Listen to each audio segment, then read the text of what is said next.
آگے جو بات چل رہی ہے اللہ تبارک و تعالیٰ نے ارشاد فرمایا وَإِذَا أَخَذْنَا مِيثَاقَكُمْ وَرَفَعْنَا فَوْقَكُمْ، یہ وہ تذکرہ ہے کہ اللہ تعالیٰ نے پہاڑ کو معلق کر اور انہوں نے توریت کے سلسلے میں جو باتیں حضرت موسیٰ علیہ السلام سے کہی، آگے اللہ نے فرمایا خُذُوا مَا آتَيْنَاكُمْ بِقُوَّةٍ وَاذْكُرُوا مَا فِيهِ لَعَلَّكُمْ تَتَّقُونَ، کہ خُذُوا مَا آتَيْنَاكُمْ، اس کو لے لو جو ہم نے عطا کیا۔ کیا عطا کیا؟ التوراۃ، توریت جو اللہ نے کتاب دی حضرت موسیٰ علیہ السلام، اس کو لے لو۔ یہ بنی اسرائیل کے سلسلے میں بات چل رہی ہے۔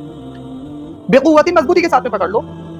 وَاذْكُرُوا مَا فِيهِ، مطلب وَعْمَلُوا، یعنی اس پر عمل کرو۔ وَاذْكُرُوا مَا فِيهِ، یہاں پر جو اذکروا آیا ہے یہ عملو کے معنی میں، یعنی مطلب یہ ہے کہ آپ جو کچھ اس کے اندر ہے اس پر عمل کرو، اس کے حرام کو حرام جانو، اس کے حلال کو حلال جانو، اللہ نے جو بھی احکام دیے ہیں اس پر عمل کرو، جو توریت کے اندر جو بھی کچھ بتایا گیا ہے اس پر عمل کرو، لعلکم تتقون، تاکہ تم متقی بن جاؤ۔ اس سے ایک جو مسئلہ نکل رہا ہے وہ یہ بالکل واضح طور پر نکل رہا ہے، اگر آپ متقی بننا چاہتے ہو، اگر آپ تقویٰ چاہتے ہو، اگر آپ اللہ کا ولی بننا چاہتے ہو، اگر آپ نیک بننا چاہتے ہو، تو آپ کا انسلاط، آپ کا جڑاؤ، آپ کا تعلق اللہ کی آسمانی کتاب کے ساتھ میں ہونا چاہیے۔ یہ فلاں بزرگ کی کتاب ہے، یہ فلاں کی کتاب ہے، وہ فلاں کی کتاب ہے، بزرگ نیک ہوتے ہیں، ہم کسی کی شان میں گستاخی نہیں کر رہے۔ اگر کوئی بزرگ نے نصیحت کی باتیں لکھی ہیں اچھی چیزوں کو ایکسیپٹ کیا جائے، لیکن ساری باتیں اس میں کہانی قصے سب کو ایکسیپٹ کر لیا جائے، ایسا بھی نہیں چلے گا۔ اور دوسری بات یہ ہے کہ بھلے ہی کتنی نصیحت کی باتیں ہوں، لیکن سب سے بڑا درجہ قرآن کا ہے۔ اگر تقویٰ اختیار کرنا چاہتے ہو تو قرآن سے جڑنا پڑے گا، اللہ کی کتاب سے جڑنا پڑے گا۔ یہودی اس دور کے اندر جو تھے ان سے کہا جا رہا ہے لعلکم تتقون، اگر ان میں تقویٰ پیدا ہوگا توریت سے جڑنے سے، اس وقت آج کے دور کے یہودی کے اندر تقویٰ پیدا ہوگا قرآن سے جڑنے سے، حضرت محمد علیہ السلام پر ایمان لانے کے بعد میں